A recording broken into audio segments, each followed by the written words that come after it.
Iran is in a much stronger position now than it was when the first JCPOA was concluded. They've firmed their relations, really consolidated their relations with both, with two superpowers, with China and Russia. And yeah, actually, I think starting in 2019, they've just had regular, joint military exercises, naval exercises. And then there's also, the burying of the hatchet between the Saudis and the Iranians. And recently, you had a Saudi ambassador go to just a couple of days ago. He went to Tehran, and not to chide the Iranians, but to express the support for them. I mean, he kind of spoke in general terms, but he was saying, we are brother peoples and we stand side by side. And the Iranians just have to feel much more confident. One reason I think you had to have the 10-year limit on the first one is that they say, well, it's like the only thing that we have guaranteeing that we won't be attacked is a potential nuclear weapons program. And but now I imagine they just don't feel quite the need in some ways that, again, they're conventionally, and their conventional military is increasing in strength and is supported by the superpowers. And then also, their economy is starting to strengthen. Of course, it's been weakened by the sanctions, but they just don't have that same fear. So, will they demand more because of that? Well, yeah, that's an interesting question. I mean, they might, but maybe they understand. I don't know. They've got to do something. So some sort of face-saving, concession that's not substantive to them. I've just thought about the length of the treaty. Maybe it's, longer than the 10-year term for the first one, but it could be something else. Who knows? That's probably the sort of things that they're hashing out. But I think they got to give some sort of face-saving concession. And they'll look at it and they'll find something where they can do it. So this doesn't really matter to us. We'll let Trump proclaim victory, but we'll just have the same old thing. Do we know what the people of Iran, what they're feeling? Is there support for a war with Israel? I mean, I think a lot of people just when they see what's coming out of Gaza constantly, there's this anger and this drive to do something, and Iran seems to be the one that can do something. I think there's a lot of pressure, at least internationally, for Iran to do something. Yeah. Well, yeah, no, I think there's clearly been two main factions, the hardliners and then the people that, that are more willing to compromise. Of course, the current president, Pezeshkian, is in the latter group. But nobody, they all, I don't think they're that far apart, within, you say Pezeshkian versus the hardliners. It's sort of more of a matter of approach or style. But in the end, I think the basic policy orientation has proven to be the same. And I think we're seeing that maybe he's a little bit more willing to, again, work with the Americans. But he, no matter what, he has to work within the parameters that are set by the supreme leader, by Ayatollah Khamenei. And, that's what he's doing. And that was true for the previous leader. So I don't think there's really a very, we're going to see much of a change. Yeah, there have always been hardliners that have been within, like in any country, that have been critical of previous administrations for trusting too much in the West. And I have to say, again, like the hardliners tend to be described in negative terms, including by Western commentators. But I think in general, they've been proven right. You said, you can't trust them, whatever. So yeah, there has been dissatisfaction. It's kind of similar to what we've seen in Russia again, whether, much of the criticism that's directed against Putin is from, the hardliners there. And they say, again, you can't trust these people. And they've been proven right in the past. Again, we've talked about the Minsk agreements and other agreements that have been, that the West has failed to support, where they've actually, failed to implement in spite of their promises. So, yeah, I have, for outright war, I don't know. Again, I think that I don't know if there's really any support for that, but I think there is this. There again, you've talked about the growing rage. There's no question that that's there. That's very strongly felt. It's just like these, these Zionists are mass murderers and they're murdering our brothers, and so there is a lot of anger. But there's also a desire for normalcy. It's just that in Iran has been under attack for such a long time, been subject to sanctions for such a long time, and they've struggled and they've overcome them, but it's been hard. And there is a desire just for, the people there to live a normal life. Yeah, go ahead. But there's a new normal being created, right? And that's the multipolar world. And they're part of that already. Like, Yeah. they don't need the United States. Like, Right. will sanctions relief really matter that much to them? Yeah. Like, obviously, the Russians don't care anymore. And it's like, right now, we're seeing this big shift. We talk about the tariffs. Everybody's now like, pick a side, U.S. or China, U.S. or BRICS, kind of. And people are choosing BRICS for obvious reasons. So it's like, you made it this far. You're at the very end. Why would you cave and try to go back into the Western fold? I feel like there's got to be a lot of that thinking within Iran as well. Yeah, I think so. Well, I think you're right. Like the need for sanctions relief is just much greatly decreased since back when the first JCPOA was reached. At that time, Iran really was struggling economically and was willing to make real concessions in order to attain this relief. But those pressures don't exist there because of BRICS, just as you said. So it's an interesting question. It's like, oh, well, okay, maybe Iran doesn't have the same incentives to concede. Right. But maybe they're looking at it I don't know, I'm sure the establishment, whatever the people feel, is clear that they really don't want to have war with Israel. And it was true, it's true under Pezeshkian, but it was also true under Raisi, who was more of a hardliner. He was clear that he was trying to avoid war with Israel. So I think there's clearly a consensus within the Iranian government that we just don't want to do this. And maybe what they see is that, okay, if we can just throw a bone to the Americans and give something for Trump to brag about, that can buy us just a few more years. Like to the end of his term, we don't have to worry about him attacking us, or we don't need to worry as much. And we have this new treaty with the Russians. And, part of that is military, and the Russians will, help us. I think they have a significant air defense system, but the Russians can help us to build a really powerful one that'll be able to withstand just about anything the Americans and the Israelis can throw at us, and if we just have the shield, then who cares what happens like 3 or 4 years from now? But let's maybe get us, buy ourselves a little bit of time. And, yeah, so what, you can't trust these guys, probably they won't lift the sanctions even though they promise, but we just don't need that so much time, right now. Right.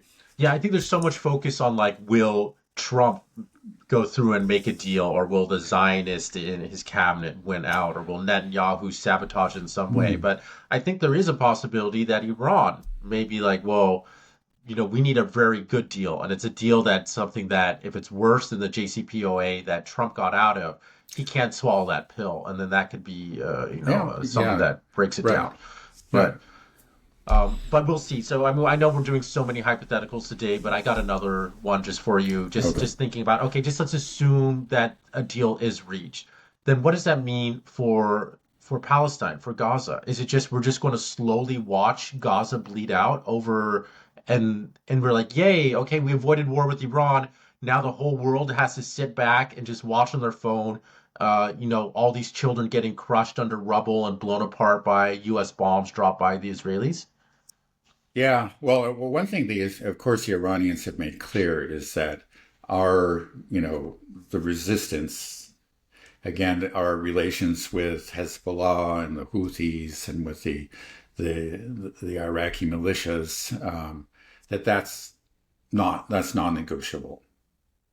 But it's just also not so clear what they can do. I mean, like the Houthis are applying some pressure, some economic pressure through the blockade that they're imposing on the Red Sea. but that clearly isn't sufficient to stop Israel. And Hezbollah was applying pressure, but they've called that off, and they're in real trouble. They're struggling within Lebanon right now. So it's just the resistance has been weakened. That's the sad truth, and I don't think that whatever happens, this treaty is reached or it's not reached, that's just not going to change.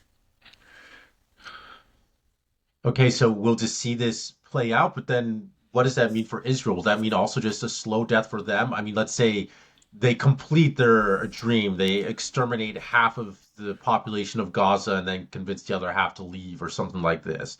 And Mhm. then what, they expect all of a sudden to be accepted back into the world and normalize relations with their neighbors? Like, I don't think so, right? It's like they murdered hundreds of thousands of children and we all watched it, and then we say, oh, like we did it, victory, hooray. And then do they expect us to just be like, all right, you guys won, now we'll start doing business again as usual? I mean, will this be the end of Israel regardless? Well, I don't think it's going to be the end of Israel right away. The truth is, okay, this genocide is ongoing, yet a lot of these governments are continuing to do business with Israel. Turkey is again a prime example. Erdogan, in spite of all his condemnations of Israel, yet he's doing business with Israel and pumping the oil through the pipeline into Israel. And so, yeah, there's unfortunately it just may not change. I mean, it's very disturbing, but a lot of these governments and these leaders are extremely cynical and very corrupt. It And one thing though is that they can't disregard popular opinion. So, one thing that was seemed like an imminent possibility, of course, was the Abraham Accords, normalization of relations between Israel and Saudi Arabia, let's say all the Gulf states. That seems to be off the table for now. I mean, for the foreseeable future, because again, it's just the anchor of the people, and these governments, these monarchs. In the case of Erdogan, an elected leader, they just can't risk this. So they at least, we won't see a full, or a reestablishment or establishment of diplomatic relations. But unfortunately, there probably will continue to be economic cooperation unless there are actual revolutions in some of these countries, which is certainly possible. I think those leaders are very worried. Al-Sisi and King Abdullah in Jordan. I think they're in particular, very, very worried about this. Right. I mean, there's such a demand for justice, such a around the world for this. I just feel like it has to manifest into something, into some Yeah, type of action and some type of change. But the idea that that this could potentially, an outcome of this is that they just get away with their genocide, and that just yeah, seems to me like that can't be possible. yeah, right, That's not allowed, right? I mean, this is clearly yeah, the most illegal, horrible thing you can do. right, Can't just do it and then just say like, "Hey guys, we got a little crazy. Now we're back to normal," right? It's like yeah, that. right. But they won't even say we got crazy. No, no. It's very disturbing. Again, it's just as I said, there used to be an effort to spin things, whatever, and that's gone. Again, the what used to be fringe elements within Israel that were universally condemned. Actually even by the Israeli establishment and by Western governments. I'll give you an example. It's the Kahanist movement that was led by Rabbi Meir Kahane. I remember reading about him back in the 80s, and he was universally regarded as crazy. I think he established the Jewish Defense League here in the U.S., which was basically a terrorist organization and was regarded as such by the U.S. and the Israeli government. And his whole movement was regarded as extremist and was and dangerous, and was very, to a great extent, was suppressed.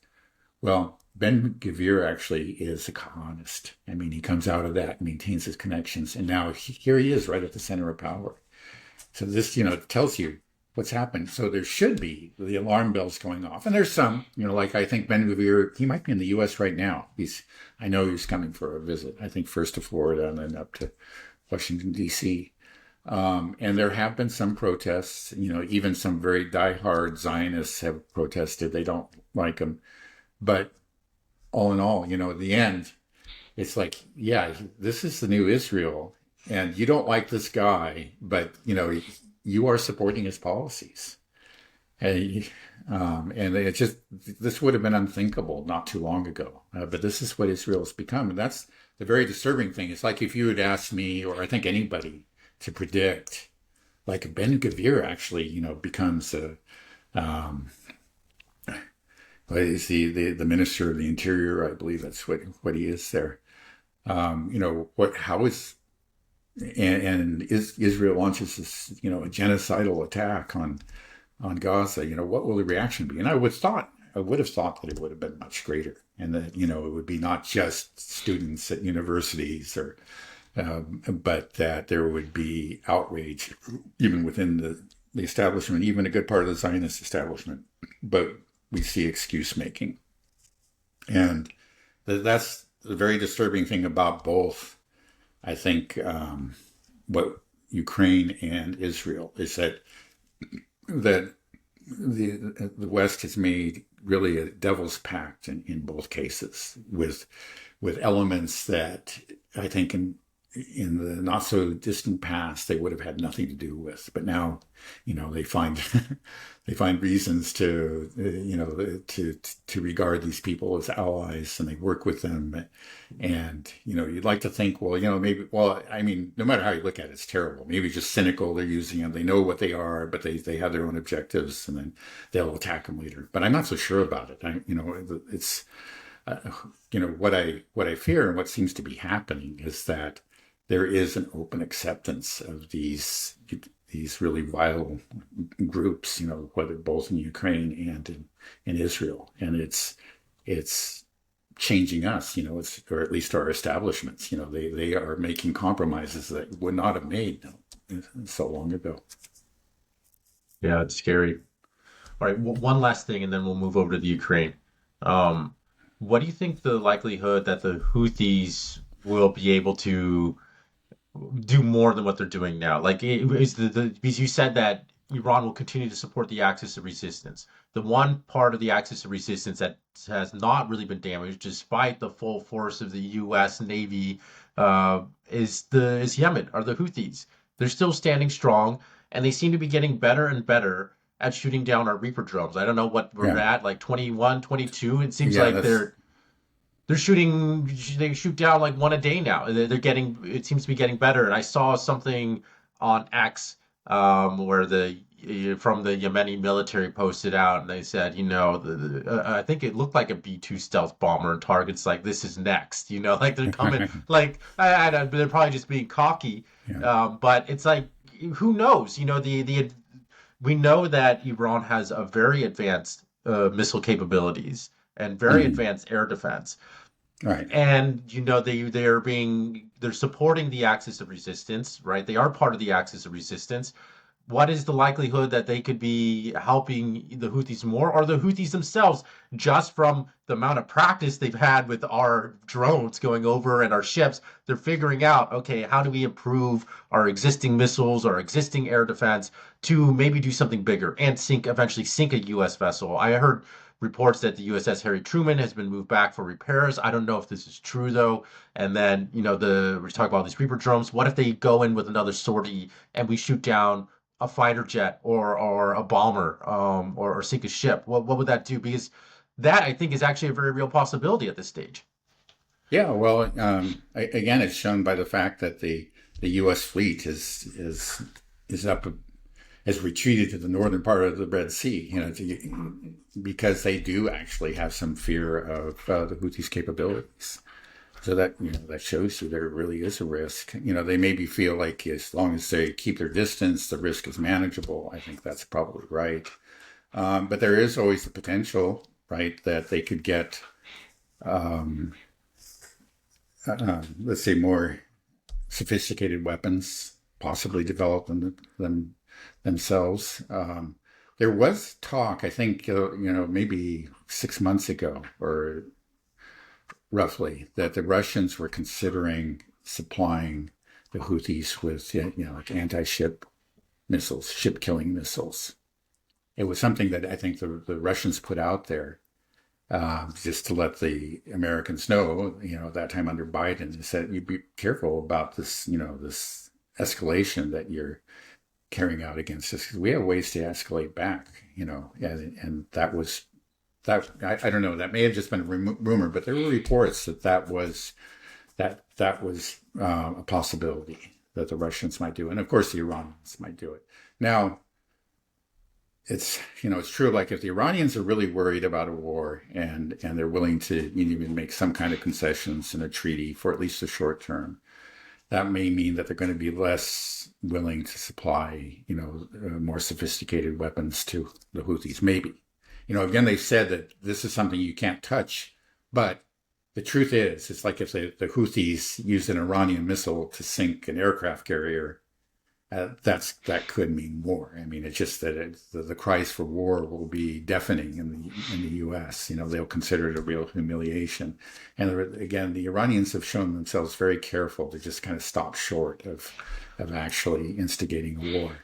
But again, if the negotiations break down and everything, then I think that, but that's something that the Americans have to worry about, is probably another incentive for these negotiations. If they break down and we're really looking at war, well, then the Iranians have every incentive to just, flood Yemen with very sophisticated weapons, because, they'll be able to strike the fleet in the Red Sea and,